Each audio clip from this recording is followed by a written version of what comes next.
Mr. Starkey? I'm going to say no to Flanagan Towing Service, and I'm going to say no to the professional services of Quinn Dunn McConnell.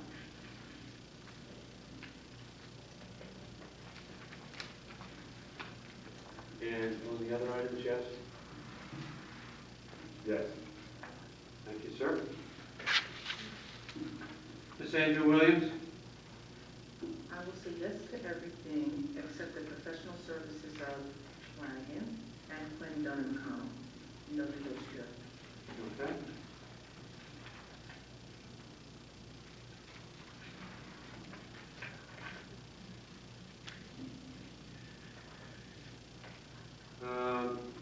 Mr. James Wilson? Yes. Mr. Rodriguez? Yes to all items. Mr. Nguyen? Then on item number 4 and yes to the remaining.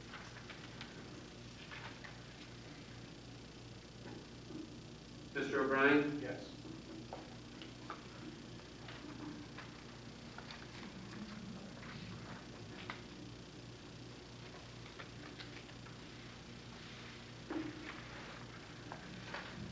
The resolution passes by, I'll work up the score sheet, but there are 5 affirmative votes for the bill listed as a whole. Thank you, Mr. Over. This time I'll turn the meeting over to the Superintendent of Schools, Dr. Johnson. Thank you. First thing I want to do is to introduce to the board 2 fine young ladies who will represent the student body on this board, Miss Tina and Miss Sydney. Heard from both of them. You know you have quality young people. They will teach us something. All right? I have clustered the agenda items because we have gone over them, and folks have had an opportunity to ask questions. But as I cover the clusters, if there is something that you wish to question, we will make a concerted effort to respond. The first group will be number 15 through 54. Move 15 through 54. Sorry. We have a motion and a second. On the question? Mr. Oberg, may we have a roll call? Mr. Copeland? Yes on that cluster, except I'll be voting no on number 18 and 26. Yes to the remaining. Mr. McDevitt? Yes. Dr. Maloney? Yes to all, except I will be voting no on number 42. Mr. Starkey? I like to pass just to get a chance to just look at it. Ms. Andrew Williams? What are these item numbers again? 15 to 54. Yes. Mr. James Wilson? Yes. Mr. Rodriguez? Yes. Mr. Starkey? Yes, and no to 42. Mr. Nguyen? Yes. Mr. O'Brien? Yes. Resolution passes. The next group excludes number 55 because that has already been approved by the board. So we're dealing with items 56 through 99. Move 56 through 99 of the superintendent's agenda. We have a motion and a second. On the question? Yes, I'd like to ask Dr. Johnson. He probably don't have that answer. I'll But try. he probably, I'm looking at 57, and how did we go about, or what was the formula, or what is the procedure for choosing, and who does it, choosing the head teachers in the facility? The head teachers, Yes, and maybe if you don't have the answer tonight, I can. I'll get it for you. another time. You're right. I don't have I'd like to know what that head process. teachers. Yes. Dr. Johnson, Oh, okay. that only goes through my vote. Okay. We post a position every year, their co-curricular position. We respond to the postings. I give any interested parties to the principals. They review them. If there's more than one candidate, they do interviews. They make a recommendation to me, which in turn I make those. the concern I had was, not that that's not a bad formula, but I see where the position was held last year. It was held last year. It was held last year. So it seems to me that as a head teacher, maybe we might want to consider maybe rotating and definitely look at how that would affect the bargaining boundary. And I had discussed that once before, how it would affect the bargaining boundaries and making sure that they are clear on what a head teacher's role is.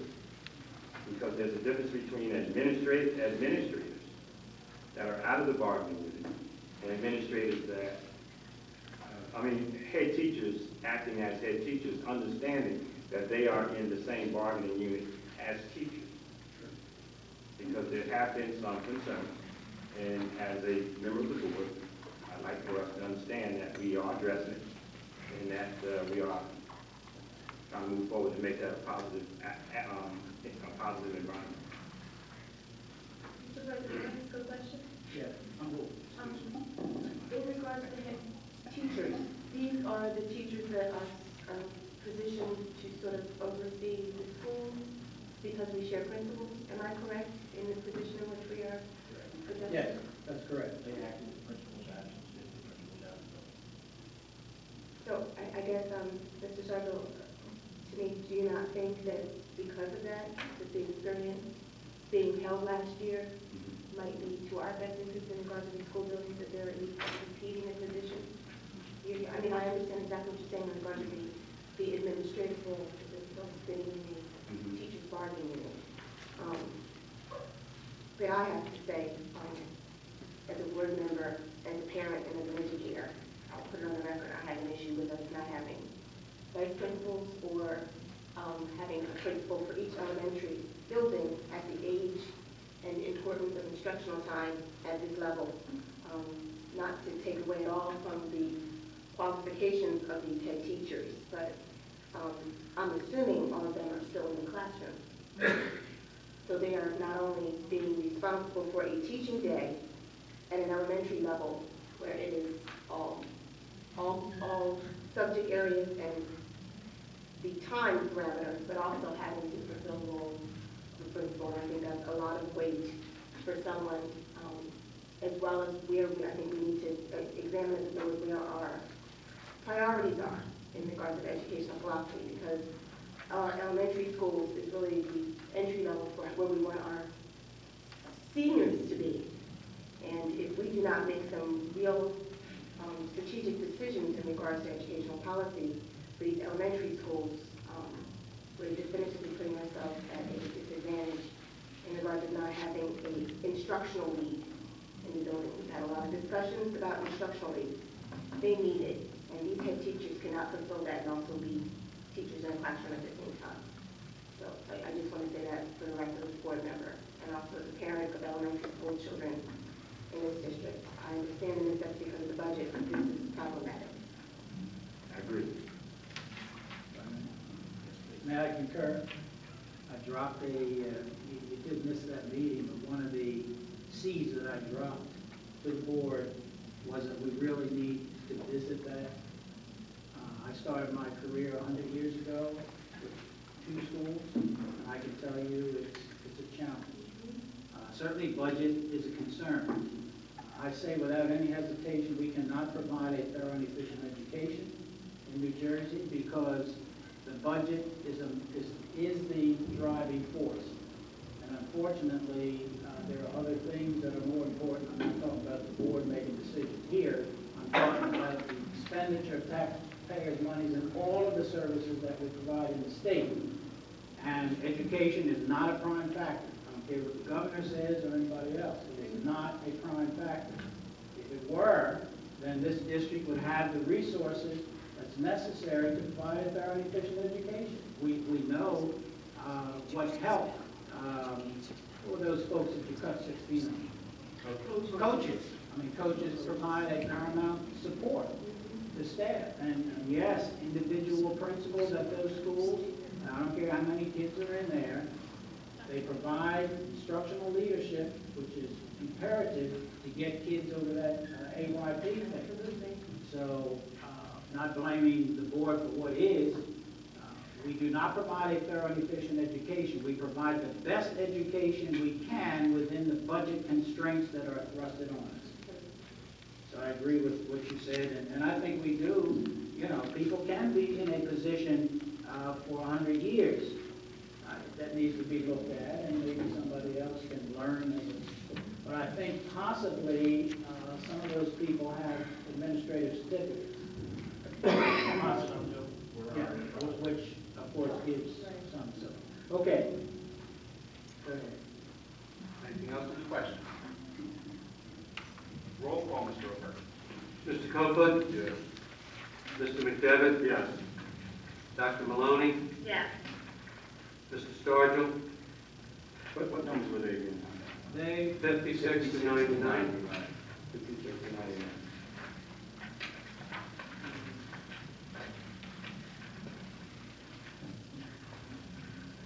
Okay.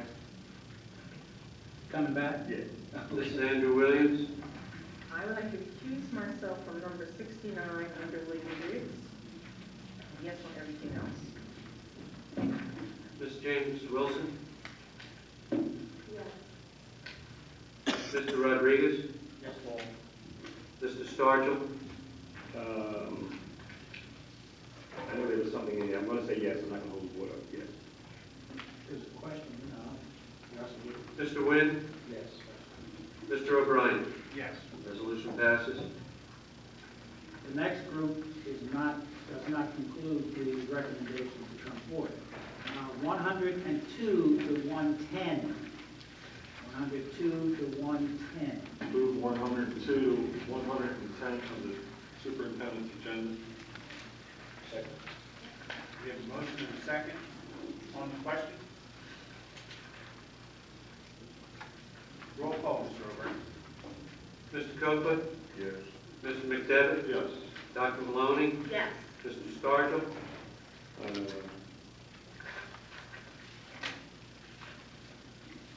I'm going to say yes. Ms. Andrew Williams? Yes.